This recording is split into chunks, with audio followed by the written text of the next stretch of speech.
As you've followed this program on the power of ambition, as you've learned to set your goals and develop a game plan, and use the tools of reflection and discipline in putting your life together, as you're building your ambition to reach your destination, surely, somewhere in your list you wrote down wealth. I'm sure you didn't write down that you wanted to earn enough to just get by.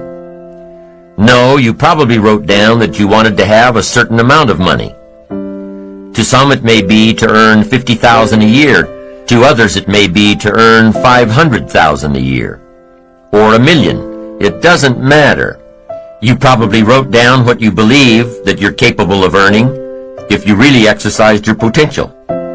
What you want to earn the next year, 3 years, 5 years, 10 years, in your lifetime. And that figure probably would be viewed by the majority as being rich, getting the most from your ambition, being rewarded by your ambition. Now, I'm not talking about the incredible feelings of accomplishment. I'm talking about the tangible rewards of ambition. How wealthy should you be in knowledge and in spirit? As wealthy as you possibly can be. How rich should you be? In dollars and investments, as rich as you possibly can be. Now, I'm not talking greedy. I'm talking reward for success at the service of others, not at the expense of others. Is it okay to strive for success? Is it okay to strive to become rich and wealthy? Many people struggle with the concept of being rich. Rich people lack morals. Rich people are cutthroat. Rich people don't care. No, that's not true. Now, some rich people lack morals, are cutthroat, and don't care. But a lot of poor people have those same traits. So corruption is not inherent with being rich or wealthy. Corruption is inherent with gaining at the expense of others. Corruption is evil. But wealth is not evil.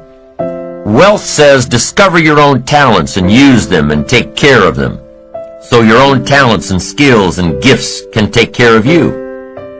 I firmly believe, the more that I ponder this topic of wealth, I firmly believe that it's our natural destiny to grow, to succeed, to prosper, and to find happiness. So here's what I've learned to do to temper the words rich and wealthy. I call it becoming financially independent. That's a little easier than rich or wealthy.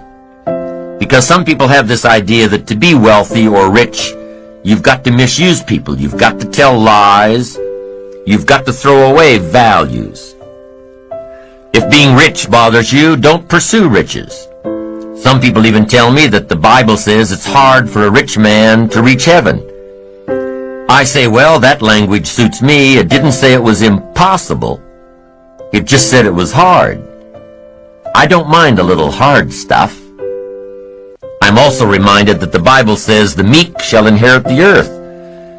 But where does it say that in order to be meek you have to be poor? No, the Bible doesn't say you have to be poor. That's just an interpretation. A poor rationalization that lazy people use.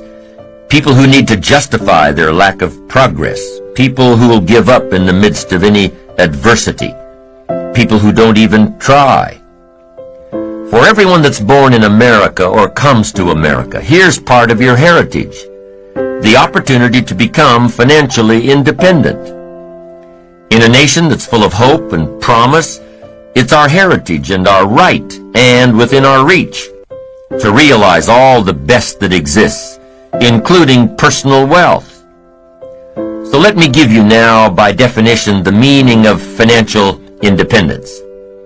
And kids go for this because this is simple language. Financial independence is the ability to live from the income of your own personal resources. The ability to live from the income of your own personal resources. That I describe as financial independence. Now, one part of it is how you want to live. Some people need millions for all the projects they've got going, all the causes they support. And here's what's exciting about America. What if you decided you had to be rich? To to do all the things you wanted to do, go all the places, support all the projects. What if you had to be rich? Are there books on the subject? Yes, of course, there's plenty of information on how to be rich. But if you don't have to be rich, you probably won't read the book.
what drives you to go get the books is if you have to have the money. Now, some people don't need much money. I understand that. Some people lead modest lives. But financial independence, that, I think, is every American's heritage. Someday to become financially independent. The ability someday to live off the income of your own personal resources. Wow, it's freedom of the most exciting kind, financial independence. Now, to get there, I assume that you've got this money thing settled, that it's okay to be rich and wealthy. It depends on how you earn it, of course. Success at the service of others, not at the expense of others. Wealth by rendering wealthy amounts of service. Everybody has got to weigh this for themselves. I understand that. But let's say that you'd like to go for becoming financially independent.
Here's number one.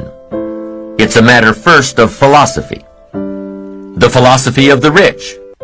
Rich people invest their money and spend what's left. The difference in your economic future is going to be not the economy.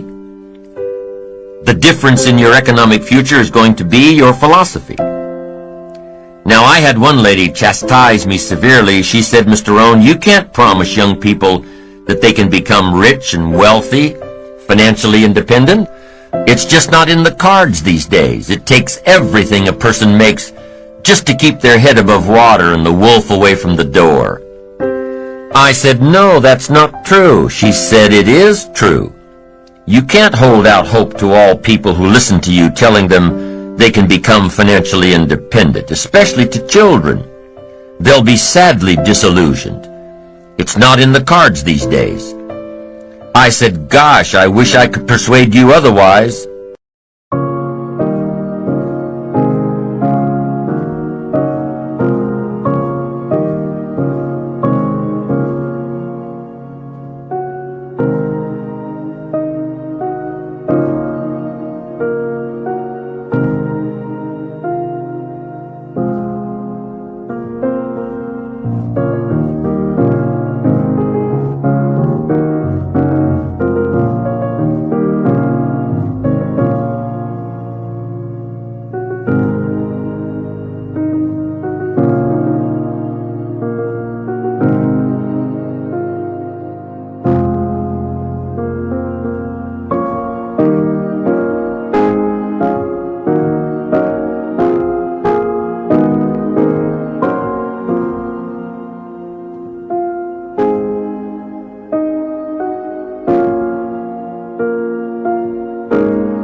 I said, let me use this illustration. Can you think of a couple right now who makes $5,000 a month? She said, yes, if I think real hard, I could come up with a couple that makes $5,000 a month. What would they tell you it takes just to keep their head above water and the wolf away from the door? They would probably say, all of it. It takes $5,000 a month. I said, could you think of a couple that makes $5,500 a month? $5,500. She said, yes, if I thought for a while, I could probably come up with a couple that makes $5,500 a month. I said, what would they tell you it takes just to keep their nose above water and the wolf away from the door? They'd say, all of it. I said, now if they said it took all of it, how do you account for this extra $500? Here's what happens.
There are errors in judgment on economic philosophy.